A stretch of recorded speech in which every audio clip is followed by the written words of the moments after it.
The Wolf Mask Murderer. Halloween night in 1984 turned into one of the most horrifying crimes in the festival's history. In San Jose, California, Doreen Erbert, 34, was handing out candy to trick-or-treaters when the doorbell rang once more. She expected children in costumes, but instead, a figure in a wolf mask appeared, yielding a machete. He was grotesque, with sunken eyes glowing blood red and snarling fangs. Before she could react, the masked intruder forced his way inside and launched a brutal attack. The killer slashed Doreen repeatedly. The walls and the floor of her living room were splattered with blood, and her costume lay in tatters around her. The attack was so savage that investigators would later describe it as one of the most violent murders they had ever encountered.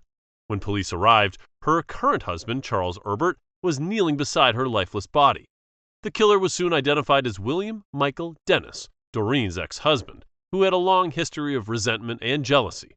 He was arrested after showing up at a hospital with self-inflicted wounds, claiming he had been attacked. Dennis was convicted of first-degree murder and sentenced to death in 1988. His execution was delayed due to appeals, but the brutality of that Halloween night remains one of California's most chilling crimes. The Dracula Costume Incident. On October 31, 1981, what was meant to be a Halloween night of laughter and costumes turned into a chilling accident.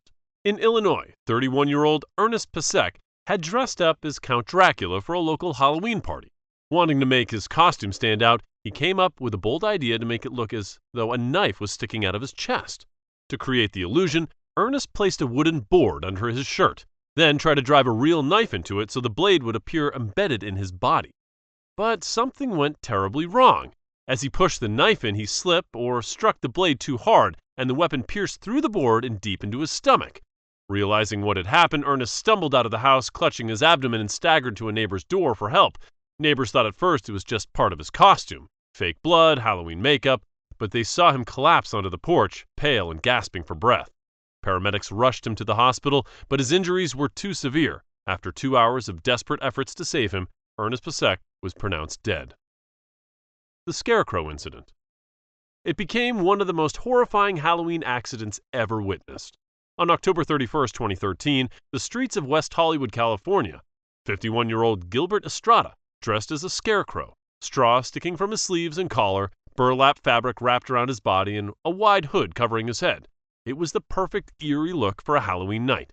But just before midnight, as Gilbert stepped aside to light a cigarette, tragedy struck. When he flicked his lighter, the hood of his scarecrow costume caught on fire. The dry, flammable material made the flames spread instantly. Within seconds, the flames spread rapidly across his outfit, climbing from his shoulders to his chest in a violent burst of orange. Gilbert screamed, frantically trying to tear off the burning hood as people around him froze in shock. Some nearby partygoers laughed, thinking it was part of a Halloween act, while others screamed and rushed to help once they realized it was real.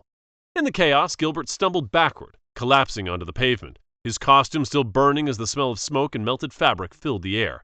People tried desperately to put out the flames using jackets and water bottles, but the fire had already engulfed him. By the time emergency responders arrived, more than 50% of Gilbert's body had been severely burned. He was rushed to the hospital, but succumbed to his injuries soon after.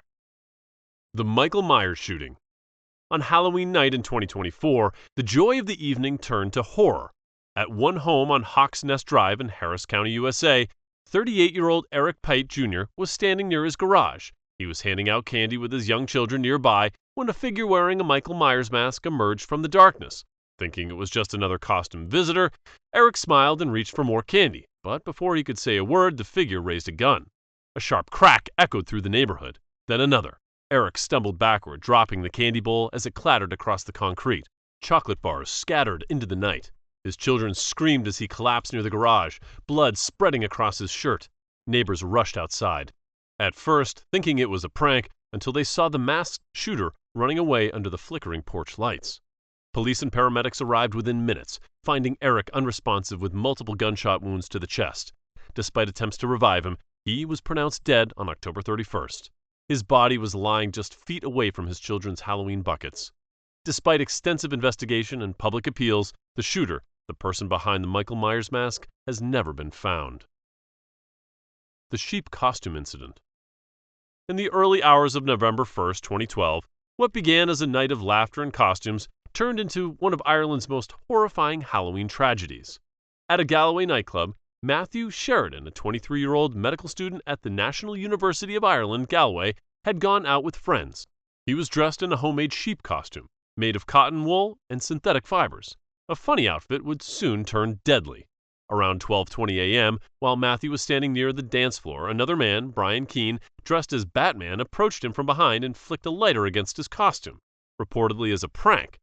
In an instant, the wool caught fire, and within seconds, Matthew was engulfed in flames. Witnesses described the terrifying sight of the young man screaming and running as his costume burned away. Panicked clubgoers were desperately trying to smother the flames. When firefighters and paramedics arrived, Matthew had suffered burns over 75 to 80% of his body. He was rushed to St. James Hospital in Dublin in critical condition. Despite doctors' efforts, the injuries were catastrophic. He later succumbed to his burns.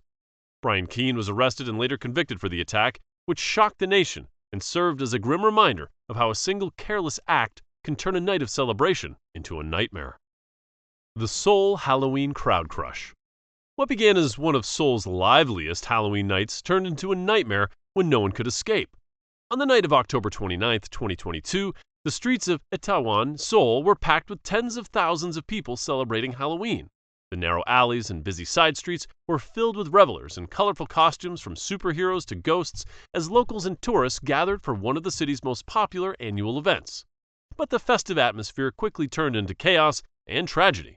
Around 10:20 p.m., a narrow alley near Hamilton Hotel, approximately 45 meters long and 3.2 meters wide at its narrowest point, was a popular route connecting Itaewon Road to the World Food Street area. The crowd grew dangerously dense. Panic spread quickly. People began to push and stumble into the throng, and panic spread rapidly. Those at the front were trapped, unable to move, while those behind continued to press forward. Witnesses described a horrifying scene. Some screamed in terror. Others were crushed before anyone could help, while others tried in vain to climb over barriers or escape the jammed streets. Emergency responders struggled to reach the most affected areas due to the overwhelming number of people. By the end of the night, at least 153 people had died, with many more injured, some critically, including both ordinary revelers and a few notable figures who were attending the Halloween festivities.